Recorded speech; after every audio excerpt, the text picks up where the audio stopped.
Hi community, and welcome back to another installment of Learning How to Quilt with me. If you're new here, I'm Hunter, and here we are curious about quilting and curious about learning, and we're okay with making mistakes and learning from those mistakes.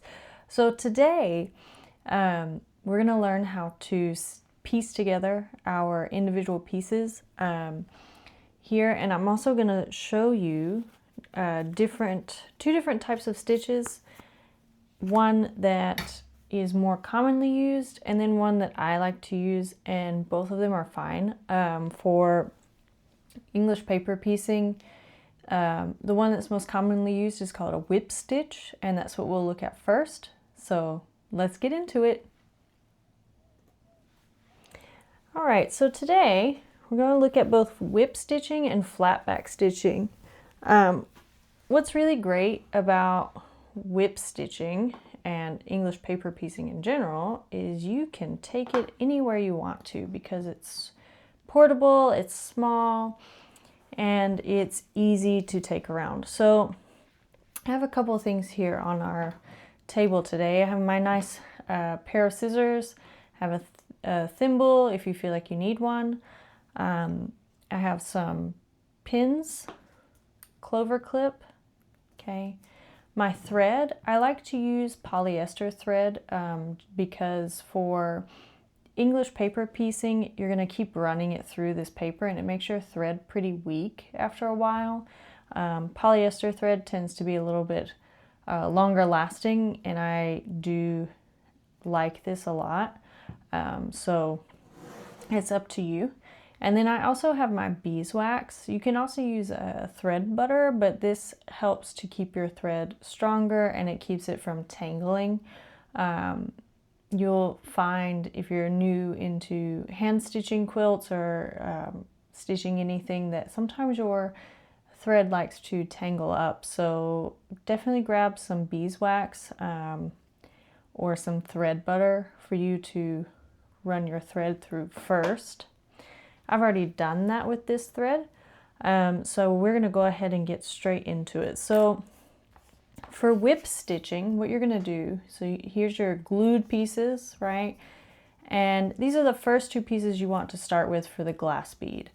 For whip stitching, what you do is you match the faces up, so then both sides have the back, okay?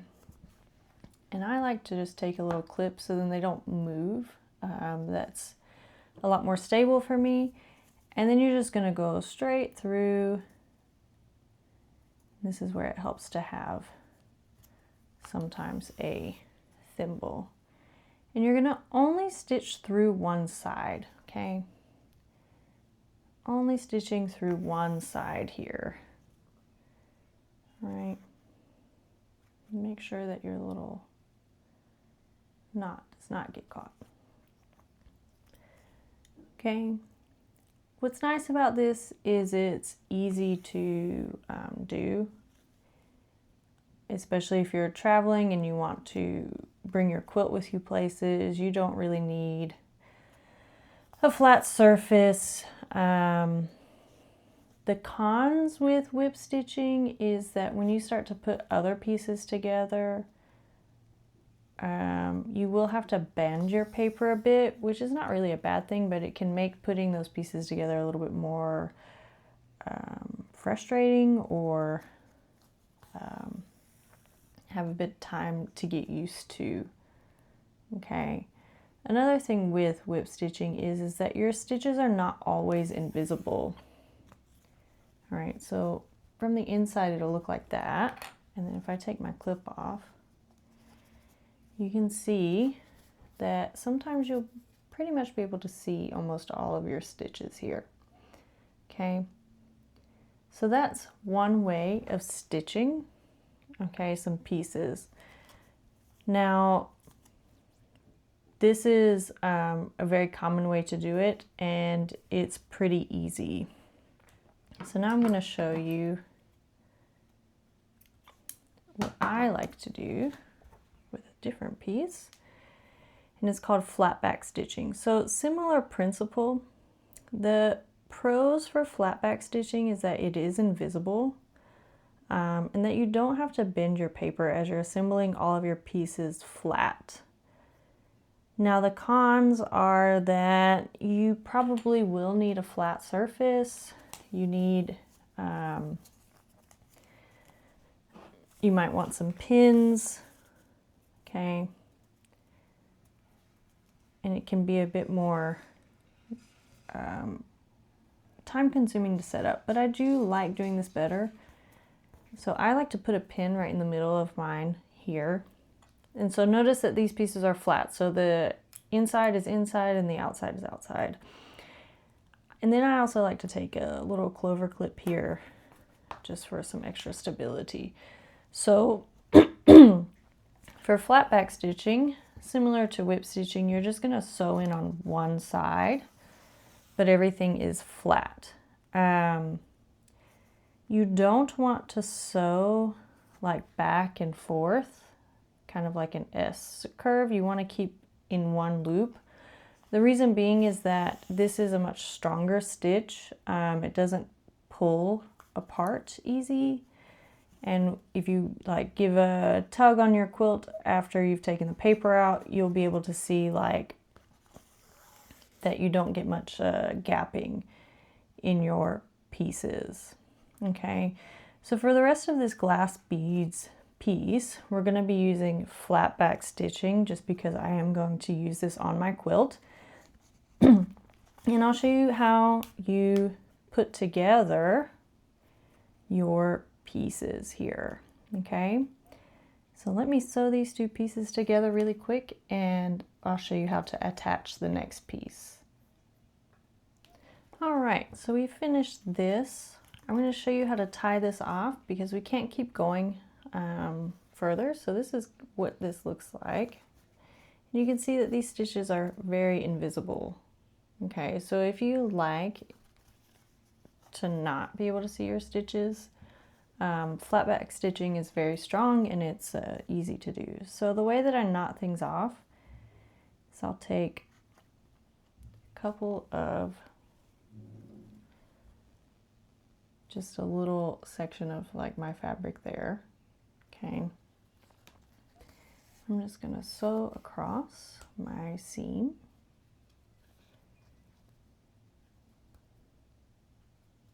Maybe. See, even when you do use beeswax or any other type of stuff, your threads can still get a little tangled, so it's okay. All right, and then I'm going to sew right underneath where I've put my thread, okay? And then go and make a knot. And then I'll do it one more time for fun.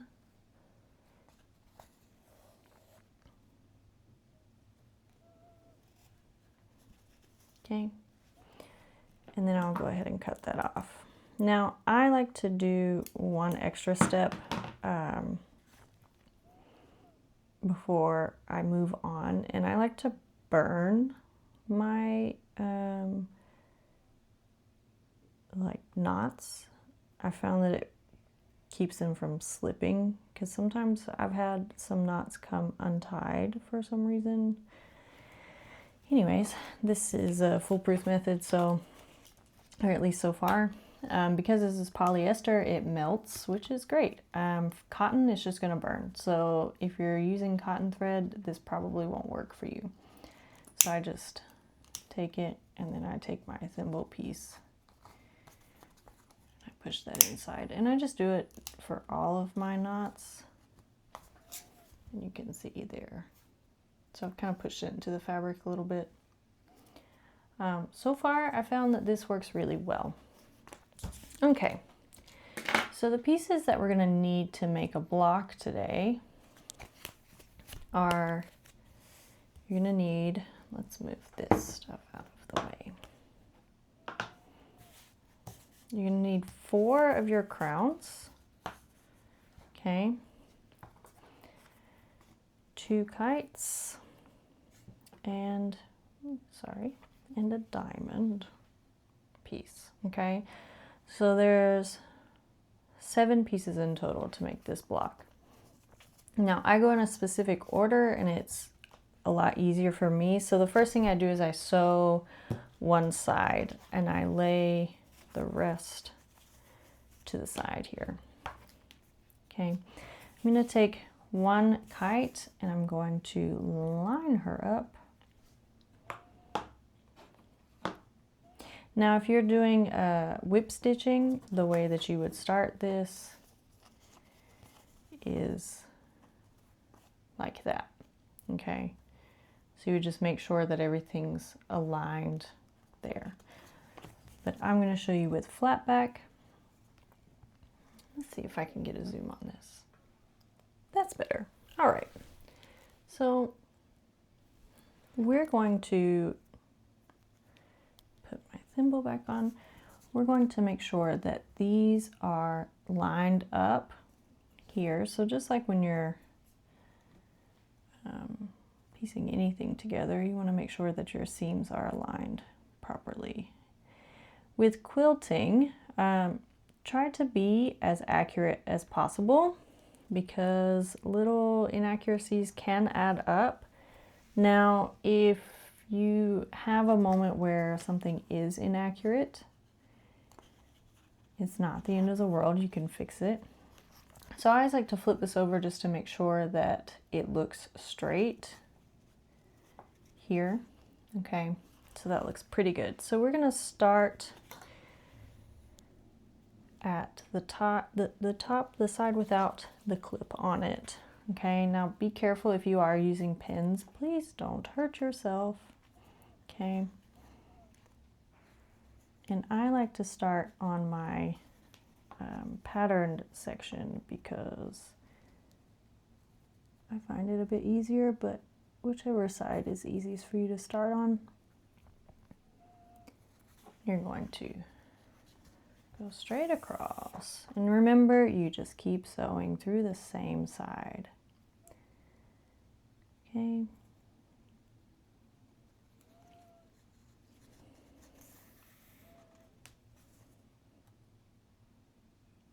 I just want to make sure that my tail is out.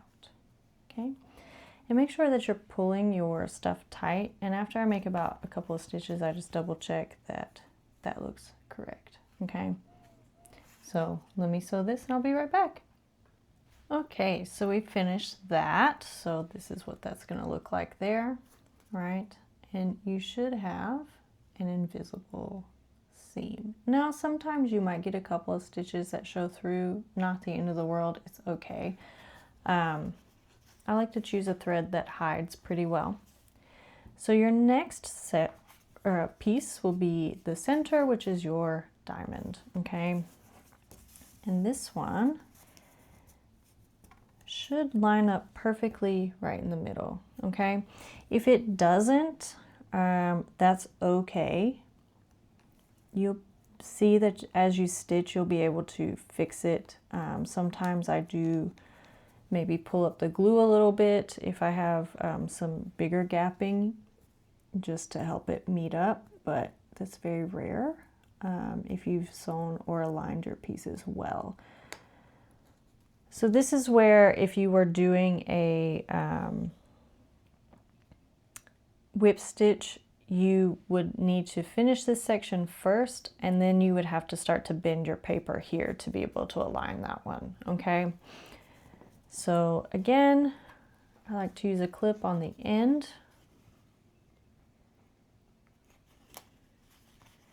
And then I just flip it over and I double check that it looks right, that my corners are lining up. That looks pretty good. Okay. And we continue. So notice I did not cut my thread here, all right? The only reason you need to tie off your thread is if you are running out at this point. So if you still have thread to go, you're going to want to just keep on sewing, okay? So that's the nice thing about these middle pieces here. You don't need to cut your thread. You just keep moving as long as you have thread to keep going with. Okay. It's okay if your piece kind of gets a little loose, you can pull it and you'll see it's quite attached there. So let me sew this and I'll be right back. One thing I forgot to note here is that you don't want to sew through your paper. You want to go right on top of it, and you'll be able to feel where that paper layer is when you're finding your needle. So notice it's not through all the layers, it's just through the first layer that I have of my piece. So don't go through the entire thing, okay? And also if you use beeswax, you'll notice like you'll get a bit of residue that comes off. It's okay, you can just wipe it right off. I ran out of thread. So if you do run out of thread mid-block, okay, just like we tied off this section here, you're gonna do the same, okay? So it's not the end of the world if your thread runs out in the middle of your piecing of your block. Not a big deal, not an emergency situation, okay? If you are using polyester thread, you can make your thread sections a bit longer, like I have mine is quite long. I tend to do about my wingspan when it's folded in half. If you're using cotton, just because it's a little bit less durable with the paper rubbing on it, I would make it a little bit shorter, just because at this length with my polyester thread, I'm pretty close to breaking that end that's right here. This gets a lot of wear and tear where your needle is, and it starts to get, the threads start to separate. So definitely try different lengths of thread when you're sewing, and do what works best for you. Like I said, I like to use my wingspan kind of length once it's folded in half, because I do like to double up my thread. Some people just use a single thread, which is also fine. You do not have to double up your thread. I do it because I find it easier to navigate and deal with. I don't like holding on to a thread tail while I'm sewing. I found that I lose it more often than not, and it slows down my sewing process than if I just double it up and knot it at the beginning. And then it's one less thing for me to have to worry about. So we're coming to the end of this diamond. I have about 10 stitches left. Okay, so keep going, and then we will attach our last kite to this piece. Okay, you want to make sure that all of your threads are flush to your pieces as well. Make sure that you don't have any sections that are kind of trying to float away or are loose, because that can affect how your seams behave after you pull the paper out. Does it happen? Yes, but just double check as you're going through and make sure, like this one's a bit, right? Do we see that? So we just want to make sure that it's tight. Okay, so just check as you're sewing to make sure that you have all of your threads tight. And I like to go ahead and take these little wings, whatever you want to call them. If you're part of my gluing video, you'll see I cut these little sections off because they were really long. I like to sew them down just so then they're out of my way, and then I don't have to worry about them. But you can leave them loose if you want to. There's Both are fine. Okay. And notice even with the beeswax, I'm still getting a little bit of tangling, but let me tell you that before I got beeswax, my thread was always tangled. So I definitely recommend getting yourself some beeswax. Thread butter is a little bit more expensive, but it's also nice. I like beeswax because A, I can find it where I live, and B, it's pretty cheap, and it lasts forever. And if your block breaks down, all you have to do is just melt it and reshape it. It's pretty nice. So, last stitch, guys, on this diamond. So I like to leave my needle here, okay, while I attach my next piece, okay? And just make sure that my thread is not tangled. So just like we did on the top, we're gonna do on the bottom. And we are going to make sure that that baby is lined up, okay? We want the tops lined up. And again, I like to use a combination of needles and clips, or pins and clips, but if you like to use just clips, or if you want to just use pins, whatever makes you happy and works well with your workflow, that's what matters. So this looks pretty good. Another thing you want to check when you get to this point is that these are lining up here. You don't want a big space. Again, you can fix like smaller spaces because we'll come in and we'll have that here, okay? But any inconsistencies will add up as you go, all right? So since I've already had that one threaded, okay, now we'll get on to the first stitch of our kite. So again, no need to tie a knot unless your thread is really short and cannot go further. You don't want to do too short because then it's going to be really difficult for you to tie a knot. You want to make sure that you are able to knot your thread.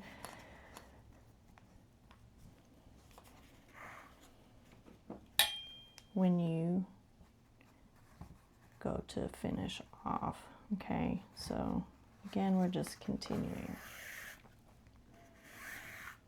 And one thing I did not show before as well is I like to do like 2 or 3 stitches depending on where I've placed my needle.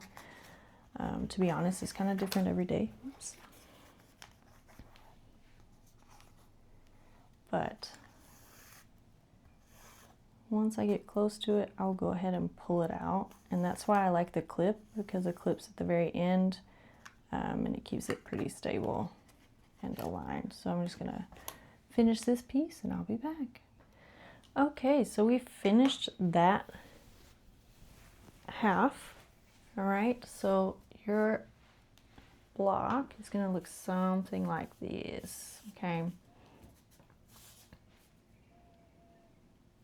All right, so this is just half of the piece and we got 2 more pieces to go. Now, if you're following the tutorial from Jody Godfrey, you'll see that she went ahead and sewed these pieces together and then attaches it like this. I used to do that, and I found that I actually like to attach one piece at a time. I found that I had less errors in terms of lining stuff up, and I could easily also make adjustments where I needed to with the alignment of my pieces. So either way is fine. Again, it's what works best for you. So just like all the other pieces, we are going to make sure that this seam or this edge is lined up well. Okay, and it might take a little bit of squeezing just to get that in, okay? You'll notice that I have a gap, and that's okay, because we're gonna fix it. I can show you how to fix it in this video. So if you're just tuning in, all of my videos are unedited. They're, you know, natural as they come. So none of this is planned in terms of how stuff works out or lines up. Okay. So what happened is there's a little kind of funky knob there, and how you overlap your pieces sometimes helps with getting your alignment. And look at that. That gap is gone. Okay. This tiny gap will happen with pretty much all of your pieces. It is a very normal part of this particular style of block. So don't worry. Now, I'm going to go fight with this needle, and I'm going to sew this piece on, and I'll be right back. Okay, so we're aligned, right? Again, sometimes is how things are layered. You will get a little bit of overlapping here and there with your pieces. It's very normal to have. You don't want a lot, though. And again, I start right at the top. The last part that I will sew on this whole block is the seam between my two crown pieces right here. Okay, that's going to be my last seam. So, and that one is very easy to fix if you find that even if all of your pieces have been cut perfectly, both the paper, the fabric, everything, and then, wow, I have some problems, that is the easiest seam to fix in terms of making sure your piece is aligned. So I've had to cut paper a little bit before in that seam. I've had to stretch my fabric out in terms of like taking it off the paper and just to make sure that it fits together. And it's not the end of the world as long as your block is pretty square, relatively the same size as all the rest. You are hand sewing a quilt. That is already amazing. So don't be too stressed. Okay, so I'm going to sew this piece and be right back, because if I talk and sew, I get a lot of knots. Okay, so our last piece, I'm just going to show you how to pin it really quickly in case you are concerned about that. Okay. Now, again, our focus is on the edges lining up. Okay, so we have two here. First one, this guy. All right. I'm going to take my pin. Okay. So that one's lined up. Now, just going to check that that's lining up okay. I do have a small gap, but that's very fixable.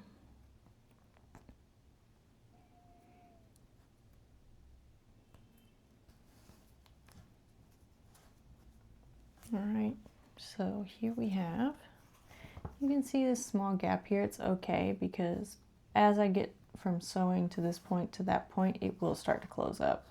My biggest thing, I just want to make sure that my outside edges are pretty lined up. Put my clip on here. Now, you might want to put another clip here if it helps you. Okay. For example, just to keep it flat and straight. All right. And so when we're sewn together, this is what it will look like. So let me sew this guy and we'll get back to it. All right, so we have all of our pieces attached. The only seam that we don't have is this guy, okay?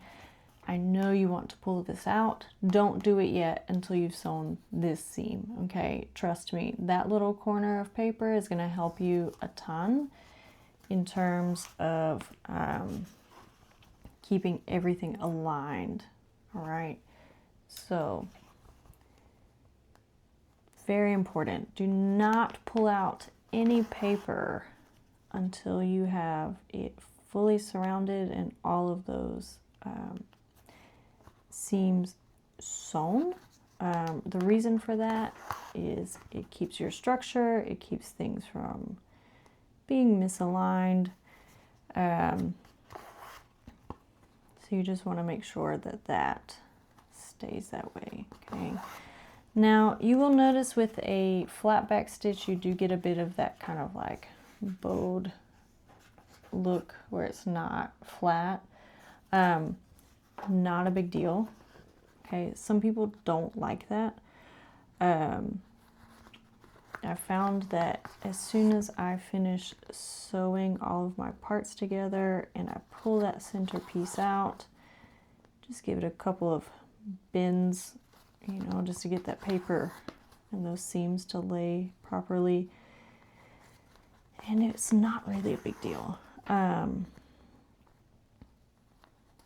so we're gonna finish this up really quickly, and then we'll pull that centerpiece out and I'll show you what a finished block looks like. So if you'll bear with me here.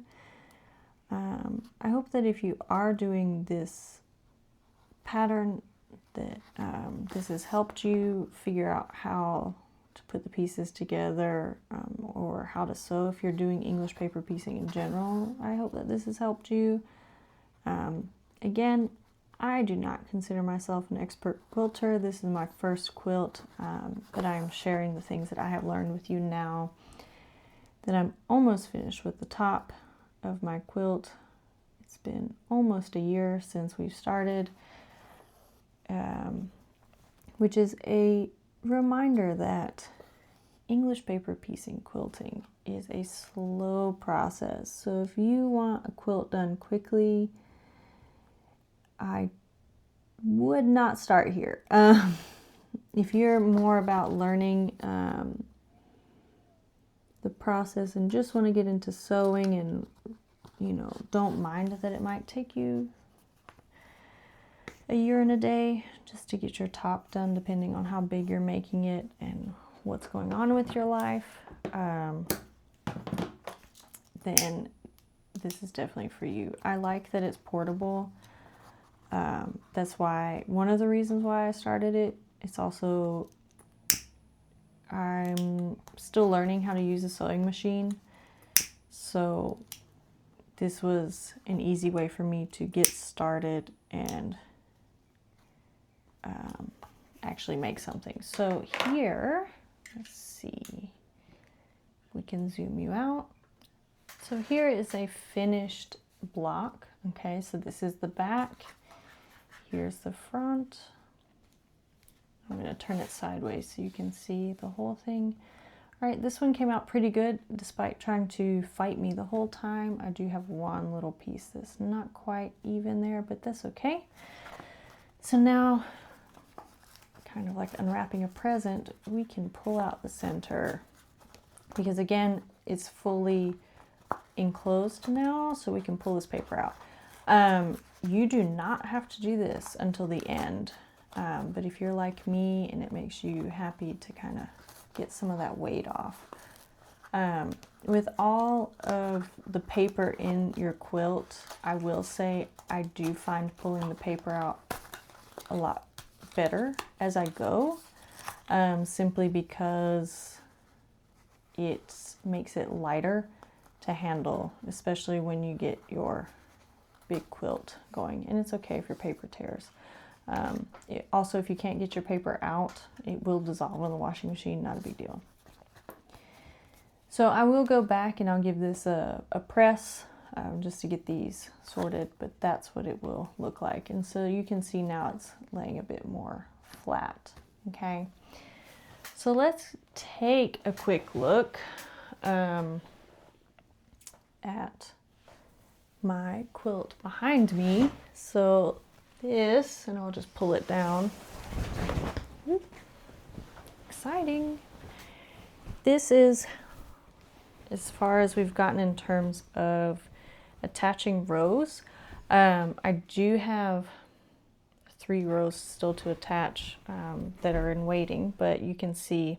So these are some of my first rows, and I did kind of that back and forth stitching, and you'll see where I need to go back and make some corrections. So this is what happens when you do this type of stitching. It will pull apart. Okay, so this is a thing that I've learned.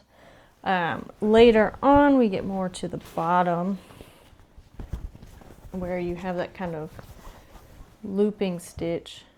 You have a much stronger seam, okay? And it doesn't gap as much. All right, and so from the back, she looks like this.